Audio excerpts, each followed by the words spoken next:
Hi guys, a very good day to all of you. Welcome to yet another fruitful session on first PU English. Today we'll be discussing all the 2-mark questions in your first PUC question bank. 2 markers are basically the questions you should be answering in a sentence or two. So we'll start with the first chapter, The Gentleman of the Jungle of your Reflections textbook. So the first chapter, the first 2 marker, mention any 2 members in the Commission of Enquiry. So Gentleman of the Jungle, first question, mention any 2 members in the Commission of Enquiry. You have the fox, and you also have the leopard. So any 2 members is what the question asks. Apart from that, there is the buffalo, the rhinoceros, and so many others. You can mark the answer if you want. The answer is in page number 3 of your Reflections textbook. Page number 3, the second paragraph. Okay. Page number 3, second paragraph. The elephant, the following elders of the jungle were appointed to sit in the commission: Mr. Rhinoceros, Mr. Buffalo, Mr. Alligator, the retired Honorable Mr. Fox, and Mr. Leopard. Okay, so these were the members. So 2 of them, any 2. So fox and leopard. What did the king of the jungle want to have in his kingdom? The second question. So the king of the jungle here is the lion. What did the king of the jungle want to have in his kingdom? The king of the jungle wanted to have peace and tranquility in his kingdom. So I'll be writing only the wordings. You'll have to write the sentences. Okay, peace and tranquility in his kingdom.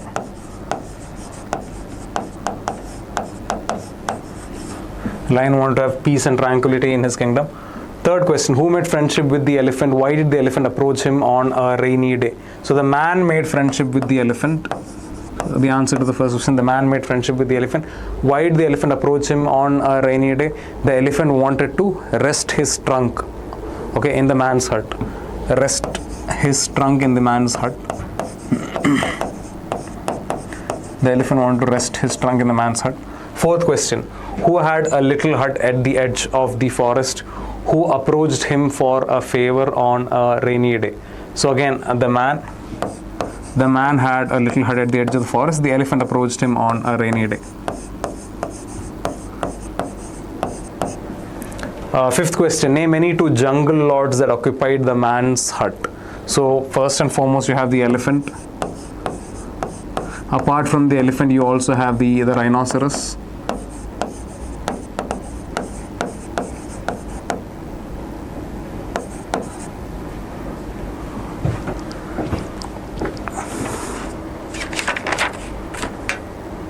Yeah, you also have Mr. Buffalo, Mr. Hyena, and Mr. Leopard. Okay, so elephant, rhinoceros, or you can also write buffalo, leopard, and Mr. Hyena. Moving on, who was the king of the jungle? What did he command his ministers? The lion is the king of the jungle, and what did he command his ministers? He commanded his ministers to appoint a commission of enquiry to look into the matter. Okay, lion is the king of the jungle. He appointed a commission. Okay. He asked the elephant, he commanded his ministers to appoint a commission.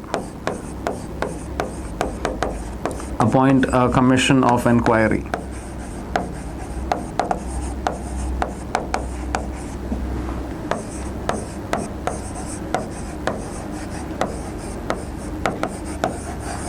Okay, appoint a commission of enquiry. What kind of hut did the man build finally? So towards the end of the story, what kind of hut does the man build? So the man builds a slightly bigger and better hut. Towards the end of the story, a bigger and better hut is what he builds. Bigger and better hut. The man builds a slightly bigger and better hut. So those are the answers to the 7 questions of chapter 1. Moving on to chapter 2. The poem, The Schoolboy. Okay, mention any 2 images that the schoolboy compares himself to in The Schoolboy. So mention 2 images that the boy compares himself to. So one image is the bird in the cage. Okay.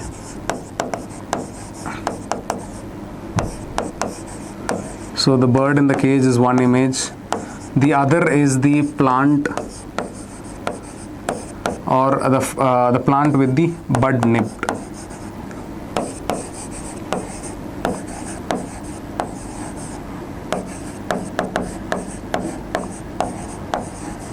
So the bird in the cage and the plant with the bud nipped. These are the two images that the schoolboy compares himself to in the poem The Schoolboy. Second, mention any two things that the schoolboy considers a sweet company. So this is one of the questions I think that came for the preparatory exam as well, the recently concluded one. So mention any two things that the schoolboy considers as sweet company. So you have the huntsman's horn, huntsman winding his horn, and the skylark singing,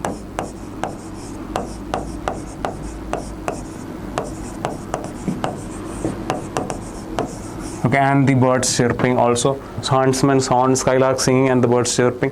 These three are, I mean, you can write any two. So these are the things that keep the schoolboy, the schoolboy considers a sweet company. Moving on to the third question, mention any two words, phrases that reflect the speaker's mood in the school.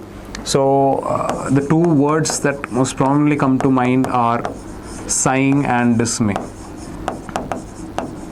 You can also write other words.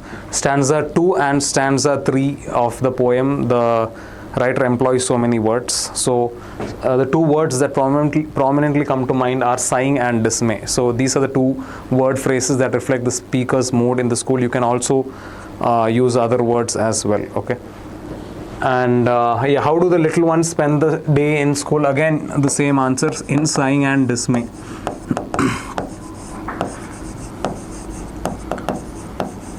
In sighing and dismay, okay. So how do the little ones spend the day at school? In sighing and dismay. Both third and fourth question are having the same answers. Fifth question, what does cage and bird in a cage stand for in the school? But the cage represents the school or the classroom, okay, and the bird in a cage refers to the students or the school going child. Either ways is fine. Name any two seasons that are mentioned in the schoolboy. Three seasons are mentioned. The question asks for only two. So winter and summer.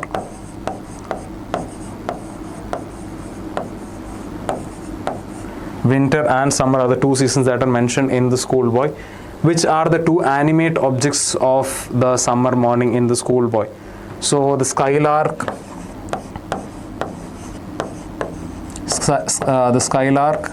and the huntsman, the hunter,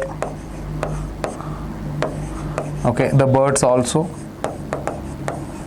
even the school going child, the schoolboy. So write any two. Mention which are the two animate objects of the summer morning: skylark, the hunter, the birds, and the schoolboy. Okay. Okay. Moving on to the next chapter. Yeah, the third chapter, around a medicinal creeper. The first question: who brought some creepers for tying the cane pieces from the forest? Who scolded him? So Sanna brought the cane pieces. Sanna brought the creepers to tie the cane pieces. Mara scolded him. Where did Sanna bring creepers from and why was he scolded? Sanna brought the creepers from the forest. Why was he scolded by Mara? Okay, so apparently these creepers are very rare to find, okay, and they're very useful also, the medicinal creepers.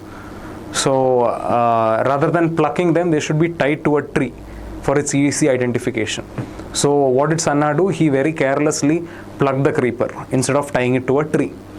So this is why Mara scolded him, okay. Rather than tying it to a tree, he plucked the creeper and got it along with him. So the third question, according to Mara, who had cursed the medicine creeper? What was the curse? So a sage had cursed the medicine creeper, okay. And what was the curse? So the curse was such: in time of need, the creeper will never be found. So if anybody comes in search of the medicine creeper, he or she will never find it. So that was a curse. The fourth question, write the names of any two workers, farm hands, for the narrator. So Mara is one. Mara, Appanna being another, Sanna being another. There are so many. So these are some of the names: Sanna, Mara, Appanna, Baira. So the fifth question, write the names of the two diseases that Krishna suffered from in Around a Medicinal Creeper. Krishna, who was the erstwhile farmhand. So which are the two diseases that he suffered from? Krishna suffered from boils. Initially he had boils. Later he suffered from piles as well. So these are the two diseases that Krishna suffered from in Around a Medicinal Creeper. Which animal and a bird cure themselves of snake bites by chewing the leaves of the plant? So the mongoose and the cockle.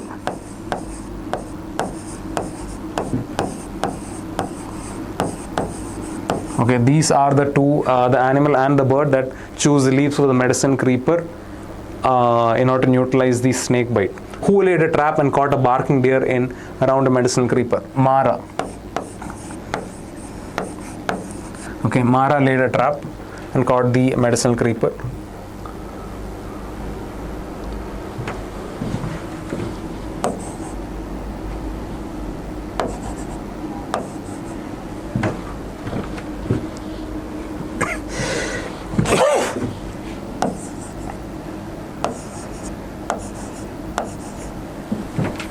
Yeah. So who laid a trap and caught a barking deer in Around a Medicinal Creeper? It's Mara. Who decided to conduct the experiment and brought a liter of milk? The narrator and his plant pathologist friend Chandru. Okay. Narrator and his friend Chandru.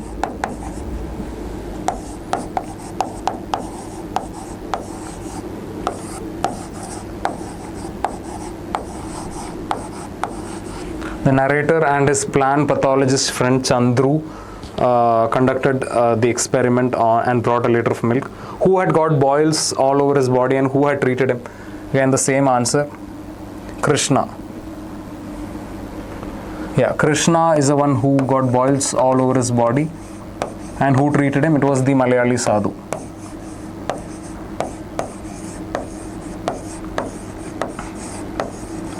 The Malayali sadhu. Okay, so who had got boils all over his body? It was Krishna. And who had treated him? The Malayali sadhu. Okay, so moving on to the next lesson, Oru Manushan. The first question, mention any two of the daily occurrences in the big city according to the narrator. Murder and pickpocketing. Murder and pickpocketing.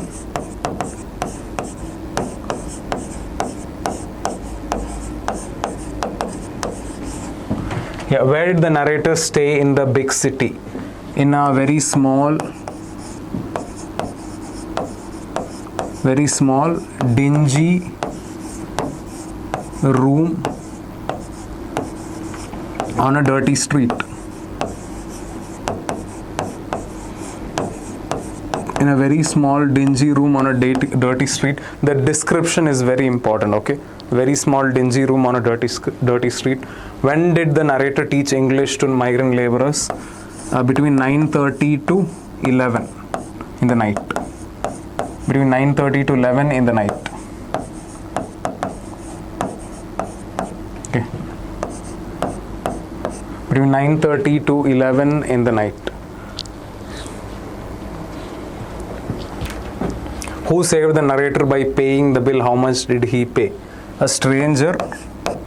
So his description is also important. A stranger, 6 foot tall,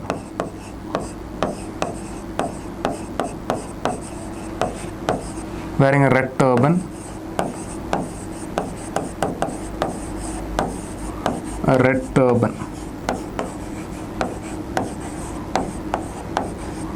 and I think his cloth description is also important.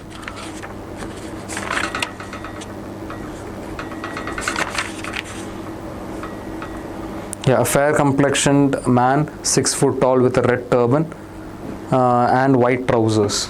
So wearing a red turban and white trousers.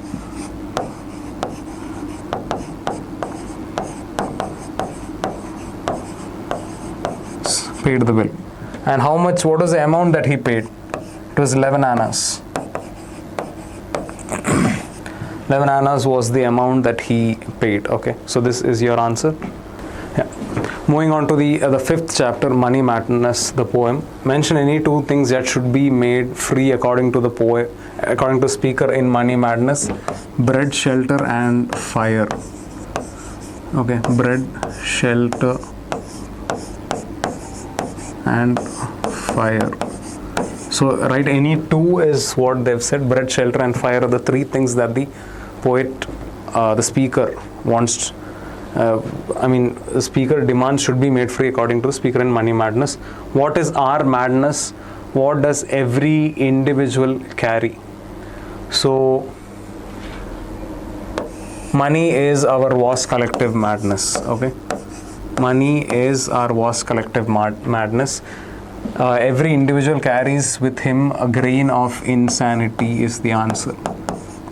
His own grain of insanity. Every individual carries with him his own grain of insanity. So money is our vast collective madness.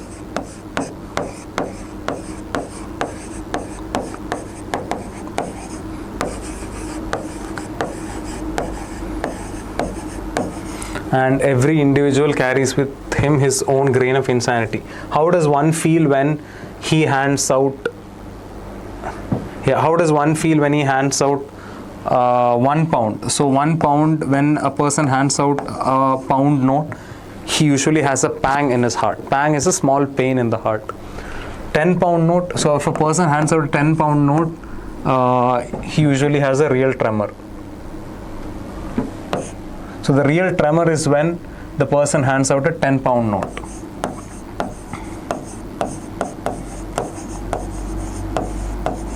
Yeah. So how does one feel when he hands out £1? The person feels a pang in his heart. He feels a real tremor if he hands out a £10. Real tremor as in a bigger pain, a bigger regret. Okay, moving on to the fourth question. What are the people terrified of? So this collective money madness. Okay, money madness. Money madness of mankind is what they are terrified of. Collective money madness of mankind is what they are terrified of. That's mankind. What does mankind say when one has no money? So when one has no money, what does mankind say? Let him eat dirt. Let him eat dirt and go cold. These are the exact words that mankind says when one has no money. Let him eat dirt and go cold. Okay, this is the answer to the fifth question. Let him eat dirt and go cold. Moving on to the next lesson. Babar Ali. Where does Babar Ali run his school, and what is the strength of the school? Babar Ali runs his school at his family's backyard. Okay, answer to the first question, family's backyard. Babar Ali runs his school in his family's backyard. And what is the strength? The strength is 800. Okay, 800 is the strength of Babar Ali school. The strength of Babar Ali school is 800. He runs his school at his family's backyard. Moving on. Who is Babar Ali's father and what is he? So Naziruddin Sheikh is Babar Ali's father's name. Naziruddin Sheikh.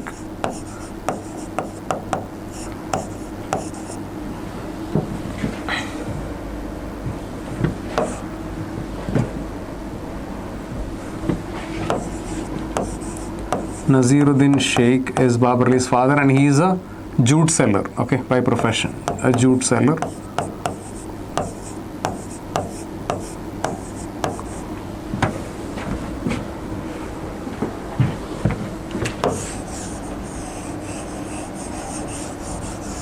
Yeah, he is a jute seller by profession. Who is Babar's father? Naziruddin Sheikh. What is he? He is a jute seller by profession. The third question, who is the youngest headmaster in the world and at what age? So Babar Ali is the youngest headmaster at age 16. Okay, just as the title of the lesson, Babar Ali is the youngest headmaster. And at what age? At age 16. Okay, he's the youngest headmaster in the world. What is the name of Babur's school? How old was he when he started it? So Anand Shiksha Niketan is the name of Babur's school. Anand Shiksha Niketan.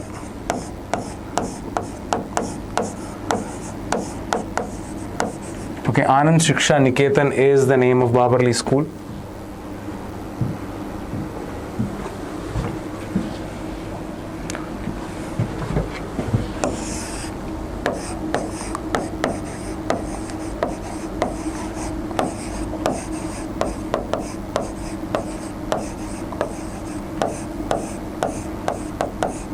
Anand Shiksha Niketan, and at the tender age of 9 he started the initiative. At the age of 9 he started the school. So remember, in the lesson 2 schools are given. One is Qasim Bazar Sundari Vidyapit, Raj Sundari Vidyapit. That is a school in which Baburli is studying. Okay, Anand Shiksha Niketan is the school that Baburli is running. So there are two schools mentioned in the lesson. So Anand Shiksha Niketan is a school that Baburli is running.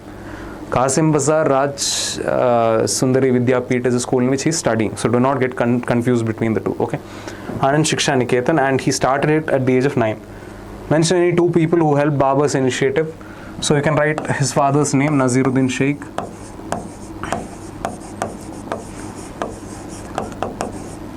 And the other is Tulu Rani Hazra. Any 2 names.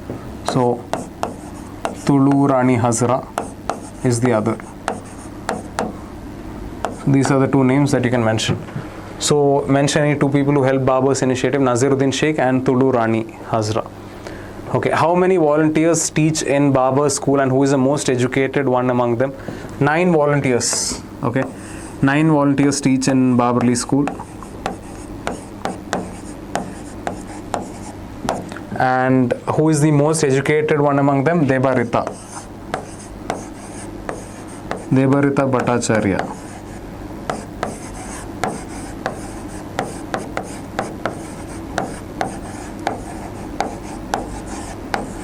So 9 volunteers. Debarita Bhattacharya is the most educated one among them. Who is Tulu Rani Hazra? How many students has she recruited? So Tulu Rani Hazra is a fishmonger, an illiterate fishmonger.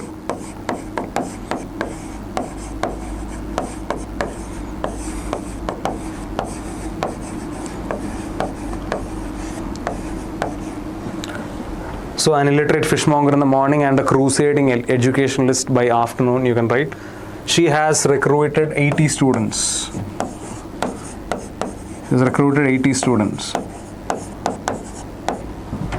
How does Baburli make children listen to him though he is young?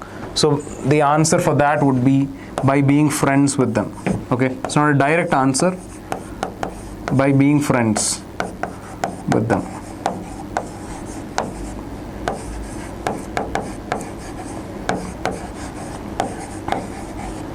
So how does Baburli make children listen to him though he is young? By being friends with them. 9th question. Name any 2 places where Babur's students attend classes. So at his family's backyard,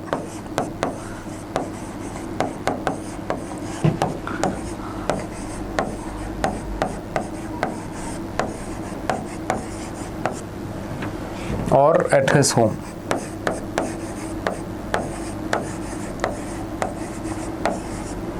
Okay, moving on. Who is Baburli and why is he famous? Baburli is the youngest headmaster. At the age of 16, Baburli is the youngest headmaster in the world, which is why he is famous. Okay, and he is running a school with a strength of 800 students. So this is why he is famous. So this is your answers for all the 2-mark questions from Baburli. Yeah, moving on to the next, the 7th chapter, that is a poem, If I Was a Tree. So what would not the bird ask a tree? What would it build? The bird would not ask the tree its caste. The bird would not ask the tree its caste. What would it build? It would build a nest. Okay. Whose friendship with the cool breeze would be sweet in If I Was a Tree? Of course, the trees. Trees' friendship with The cool breeze would be sweet. Who are sheltered inside the sacred cow and how would they touch the tree? So the 300,000 gods. The 300,000 gods. 300,000 gods are sheltered inside the sacred cow, and how would they touch the tree? So the cow scratches its body against the tree.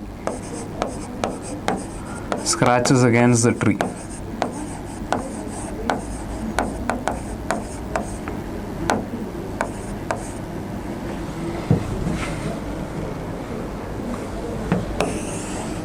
So as the cow scratches against the tree,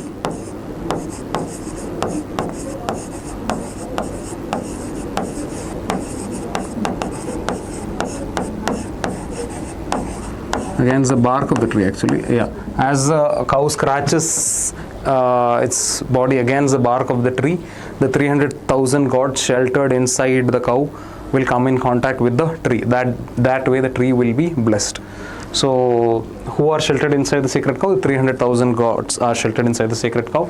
And how would they touch the tree? So as the tree scratches its body against as the cow scratches its body against the tree, the gods will come in contact with the tree.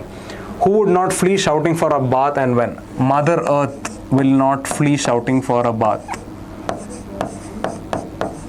Mother Earth will not flee shouting for a bath when the roots of the tree.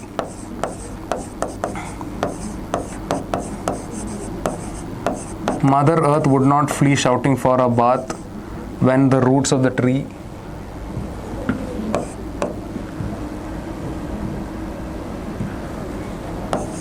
Mother Earth would not flee shouting for a bath when the roots of the tree spread deep into the earth's surface. Moving on, how might the pieces of dry wood be made pure? The pieces of dry wood will be made pure in the holy fire, as it burns in the holy fire. The pieces of dry wood will be made pure in the holy fire. When is a tree made pure according to the speaker? It can either be made pure as it burns in the holy fire, or when it's made into a bier for carrying a sinless body. Okay.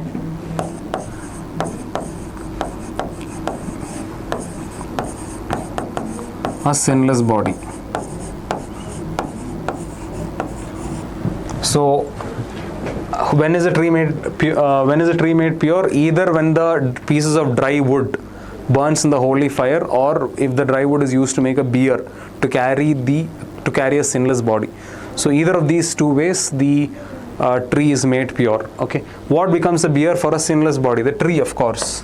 The tree becomes a bier or the wood of the tree becomes a bier for a sinless body, and it will be carried by, and who bears the bier on their shoulders? Yeah, who bears the bier on their shoulders? 4 good men. 4 good men. So the bier would be borne on the shoulders of 4 good men. So the tree would be made a bier and it would be borne on the shoulders of 4 good men. So this is your answer. Moving on. Watchman of the Lake, the only play in the reflections textbook. Who was in a hurry to complete the road work in Watchman of the Lake? So the village headman was in a hurry. Village headman was in a hurry to complete the road work. Village headman. Why was he in a hurry?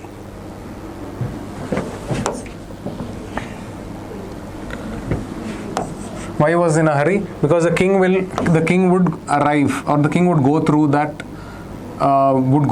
place in 2 days' time.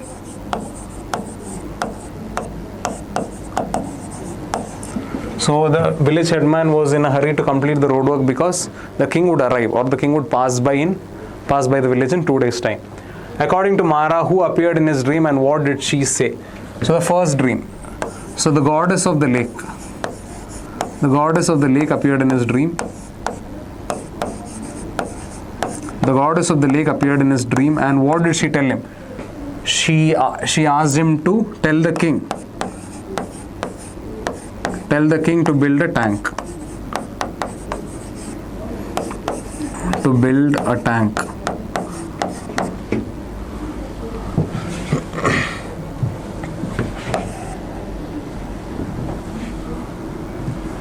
To build a tank. To build a tank. So the goddess of the lake appeared in Mara's dream and asked him to tell the king to build a tank and to give river Veda, river Veda a home. When was Bhima given a decoction, and who had given him? So Bhima was given decoction when he was a baby, when he was a child, when he was a baby, Bhima was given a decoction. Who had given him? His mother.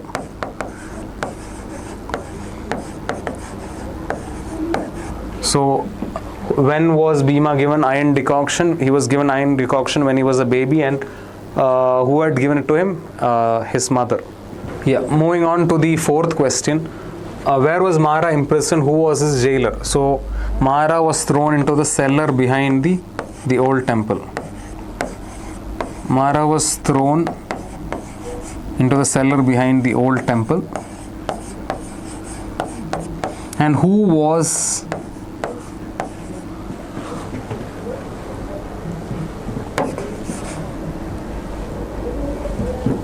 old temple?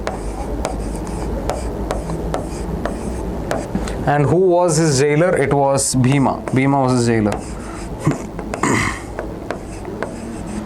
Yeah, Mara was thrown into the cellar behind the old temple and Bhima was his jailer. Mention the two things found on the mountain crest according to Mara. Sanjeevani is one. Sanjeevani, the herb.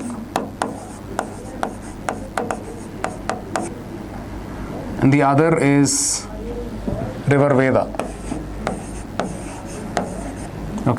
Sanjeevani and the river Veda.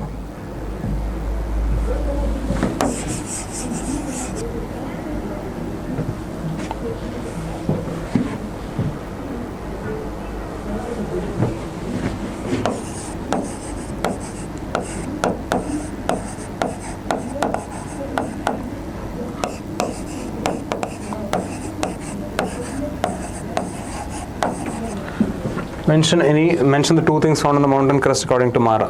Sixth question. What was the goddess carrying in her hand on the day of the storm, and who pleaded with her to save the lake? The goddess was carrying in her hand a sword, on the day of the storm. And who pleaded with her to save the lake? Mara pleaded with the goddess to save the lake. So the goddess was carrying in her hand a sword, and Mara pleaded with the goddess to save the lake. Which are the two idols installed in the shrine? So the first idol is the goddess of the lake. This was a question that was also asked in the recently concluded midterm exam. Goddess of the lake.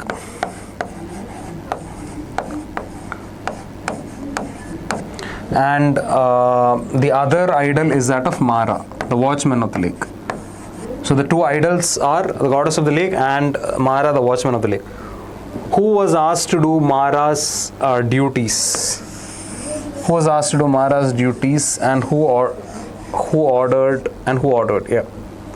So who was asked to do Mara's duties? It was Mara's son Ganga. Ganga was asked to do Mara's duties.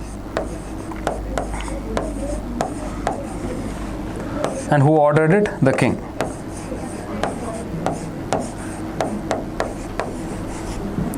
So who was asked to do Mara's duties? Ganga, Mara's son, was asked to do Mara's duties. That is the watchman of the lake. And the king.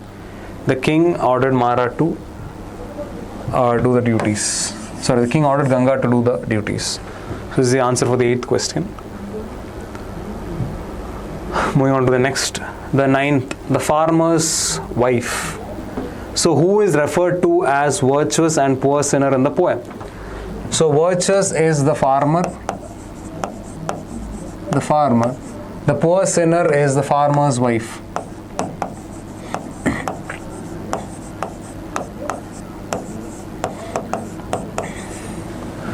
Who committed suicide and who remains before the creditors in the poem The Farmer's Wife? The farmer, of course, committed suicide.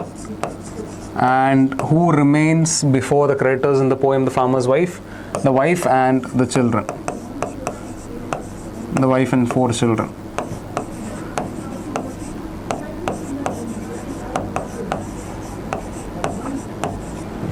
Okay. Mention any two things that the farmer was unable to do according to his wife. Okay. Mention any two things the farmer was unable to do. To repay the debt was one thing.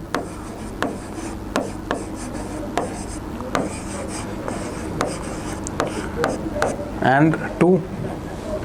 Yeah, the third question, mention any two things that the farmer was unable to do according to his wife. The farmer was unable to bend his head. He was unable to bend his head. Or stretch his hands. Or stretch his hands or sell his crops.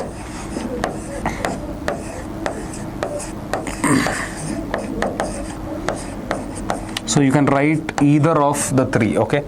So that any two of the three can be written. So mention any two things the farmer was unable to do. He was unable to bend his head, stretch his hands, or sell his crops. So write any two of the three. Fourth question. According to the farmer's wife, what were the two things her husband knew about her? So what are the two things the husband knew about her? So she was born with a head bent. Her head was bent and her hands outstretched.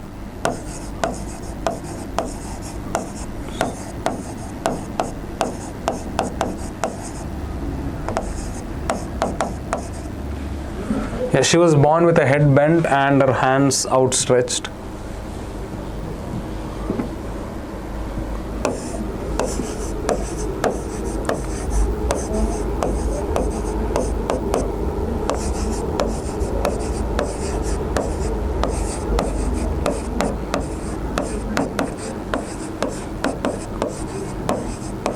And used to being sold as well.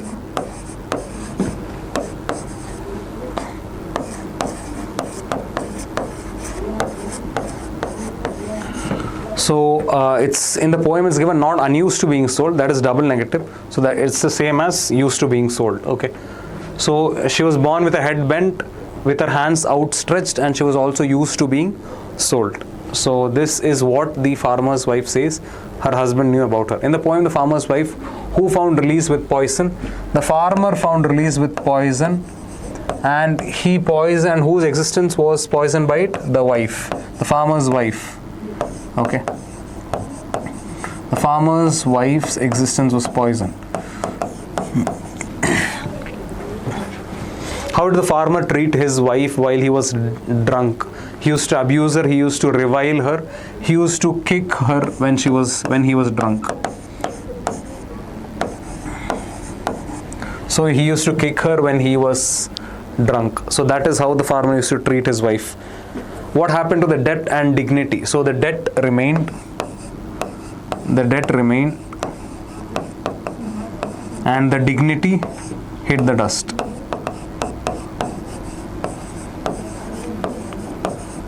So the debt remained and the dignity hit the dust. What happened to the debt and dignity of the farmer's family due to crop failure? The debt remained and the dignity hit the dust. What was the burden that the farmer's wife had to bear after the death of her husband? So now the farmer's wife has to bear the burden of 4 children. She has to bear the burden of 4 children. So she had to bear the burden. What was the burden that the farmer's wife had to bear? She had to bear the burden of 4 children. Moving on, 10th question. According to the speaker, what were the 2 questions that her husband could have asked himself before committing suicide? So the 2 questions are, what of this and why is this? What of this and why is this?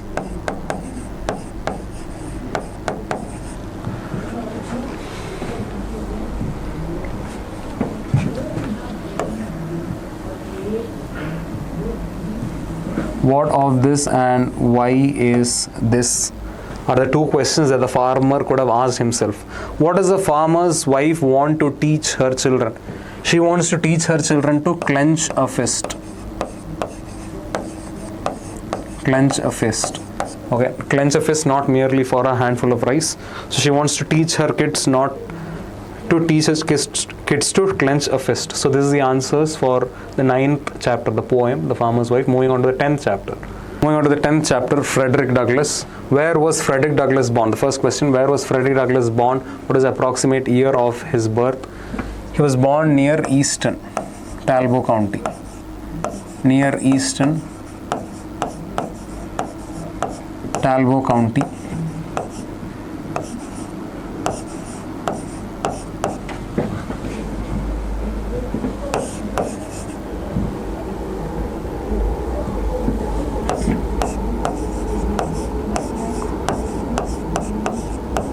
Near Easton, Talbot County, and approximate year of his birth is somewhere between 1817 or 1818. Okay, 1817 or 1818 is correct. What did the white masters consider of slave children when they made enquiries of their age? Any enquiries of regarding their age were considered impertinent and improper.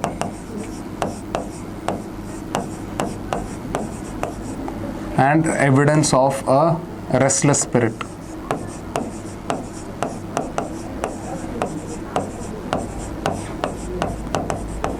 So you can write impertinent and improper. So what did the white masters, when they made inquiries of their age, what did the white masters consider of slave children? These inquiries were considered impertinent and improper. Mention the reasons for separating slave children from their mothers at an early age. So it was to kill the natural affection that the child had for the mother.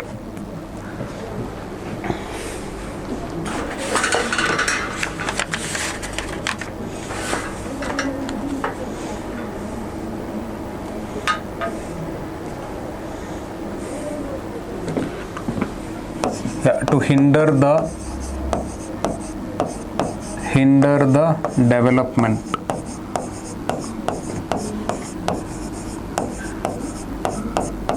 of the child's affection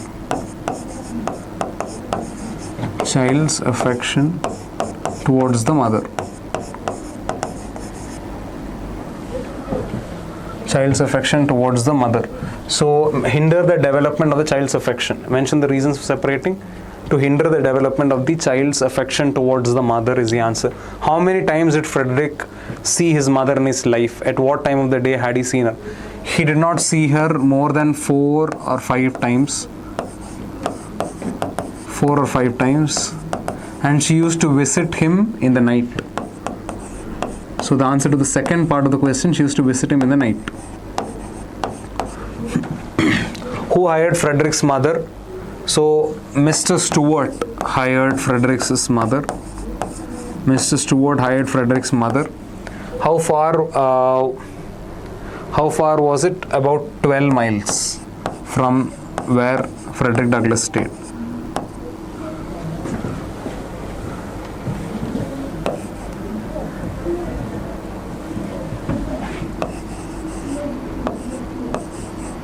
So Mr. Stewart hired Frederick's mother, and the field or the farm was 12 miles away from Frederick's home. Where did Frederick's mother die? Near one of the master's farm near Lee's Mill. Near Lee's Mill. One of the farms.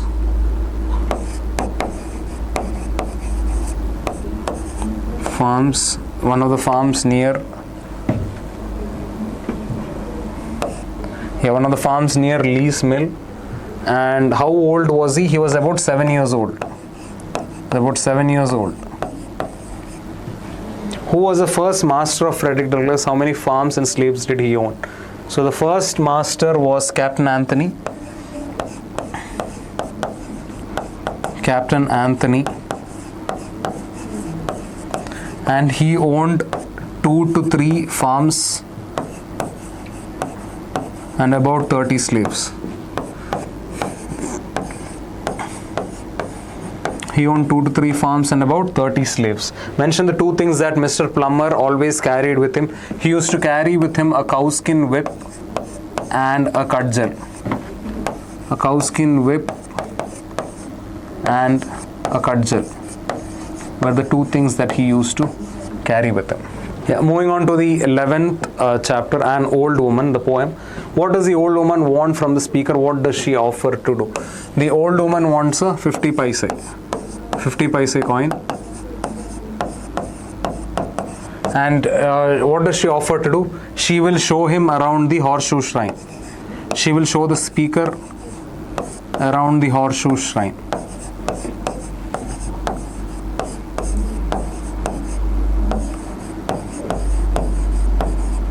Around the horseshoe shrine.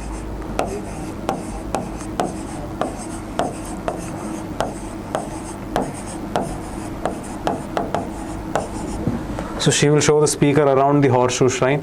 What does the old woman say when the speaker tries to end the farce? So the old woman says, what else can an old woman do?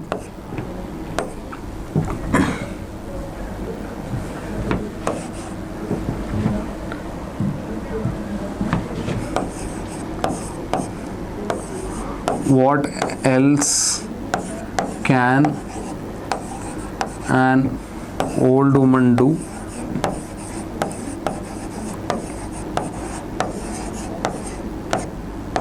On hills as wretched as these.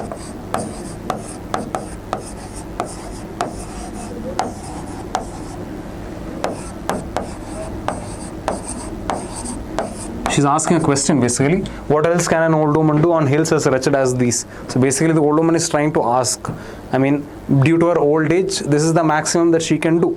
So please feel pity on her, is what she's saying. So she, by this question, she's trying to bring in some sympathy. So build some sympathy in the speaker. What falls with a plate glass clatter? Where does it fall? So the sky falls with a plate glass clatter. Okay, the sky falls with a plate glass clatter. Where does it fall? It falls on the shatterproof crown. The shatterproof crown here refers to the old woman. So you can write either ways. Okay.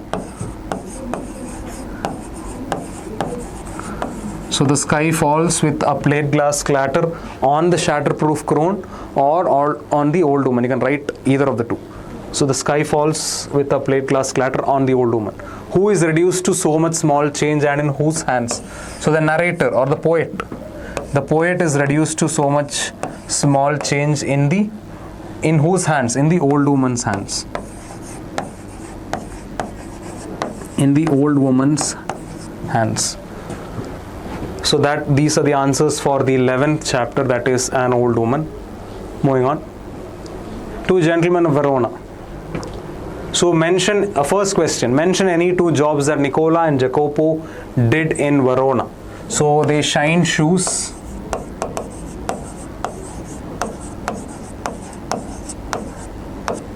sold fruits and hogged newspapers.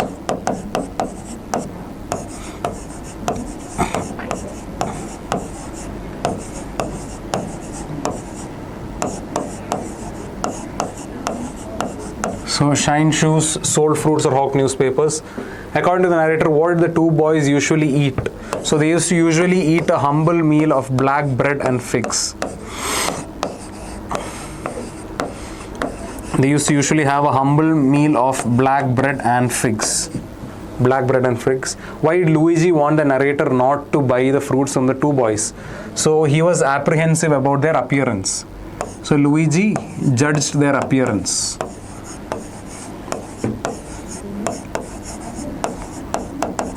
Their appearance. Okay, which is why he was apprehensive about buying the fruits from the two boys.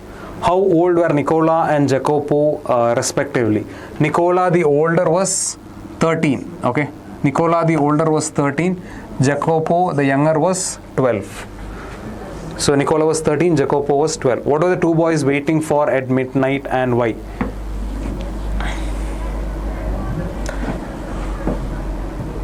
Yeah, the two boys were waiting for the last bus from Padua. The two boys were waiting for the last bus from Padua. To sell newspapers.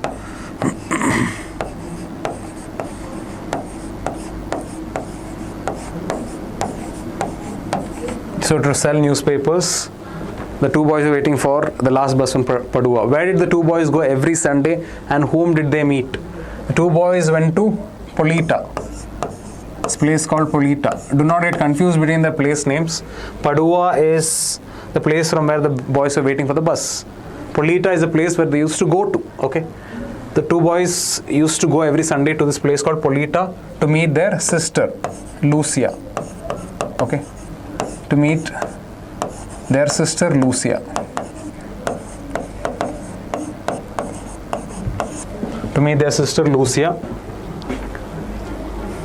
who was being treated in the hospital at Polita, and what was she suffering from? Yeah, Lucia, the sister, okay. Lucia, that is Nicola and Jacopo's sister. Nicola and Jacopo's sister was being treated in the hospital, and what was she suffering from? She was suffering from acute tuberculosis of the spine.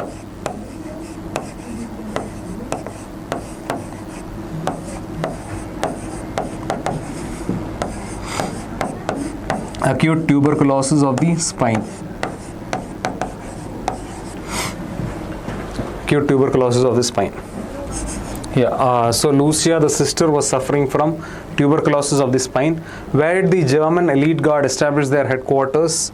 So the German elite guard established their headquarters in Verona. So they established their headquarters in Verona, and they ruled for 3 years, for 3 dreadful years. Okay. So for 3 years they ruled in Verona. So they established the headquarters in Verona. Moving on to the last chapter in the reflections textbook. Do not ask of me, my love. First question: how was life once upon a time for the speaker? So once upon a time, the life was bright, young, and blooming. So life once upon a time was bright, young, and blooming. Give 2 instances of the poet's illusion. So one illusion is the poet talking about how his loves beauty gave the spring everlasting youth.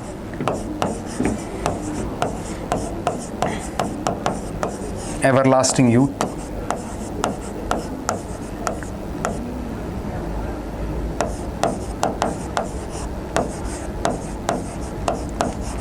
So love's beauty gave the spring everlasting youth is one instance. Then her sadness or her sorrow was all that mattered to him. Yeah, so give 2 instances, any 2 instances. One, love, he believed that his love's beauty gave the spring everlasting youth, and then he thought that while she was with him, he thought the world was his. So while she was with him,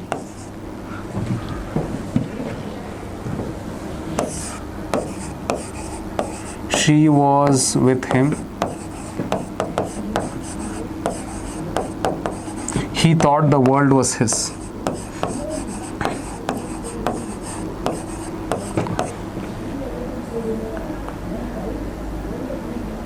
The world was his.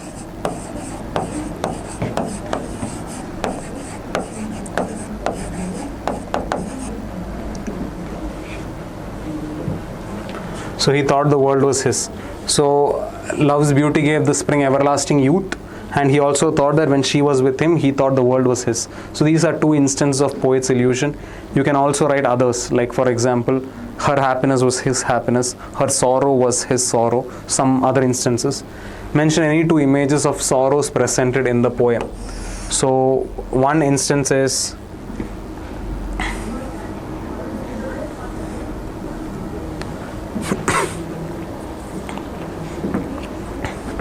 bodies bathed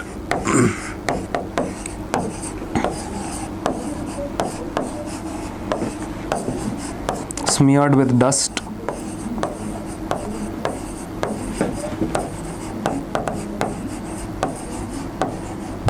and the other is bodies risen from a cauldron of disease. From cauldron of disease.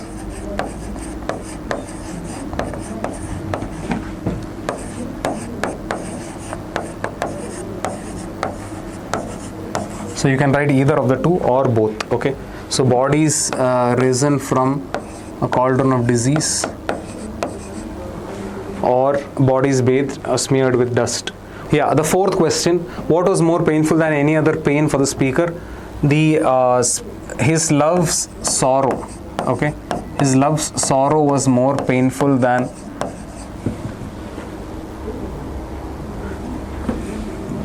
his love's sorrow was more painful than any other pain. Okay, his love's sorrow was more painful than any other pain. What gave the spring everlasting youth? Her beauty. Okay, that is his love's beauty.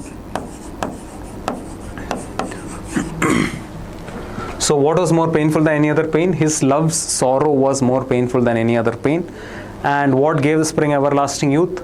His love's beauty was what gave the spring the everlasting youth. So these are all the questions, the 2-mark questions in the question bank that we've discussed. So there are more to follow. We'll be discussing grammar as well in the coming videos. So prepare well. All the best for your upcoming preparatory exam as well as the final exam. This is DMG signing off. Good day to you. All the best.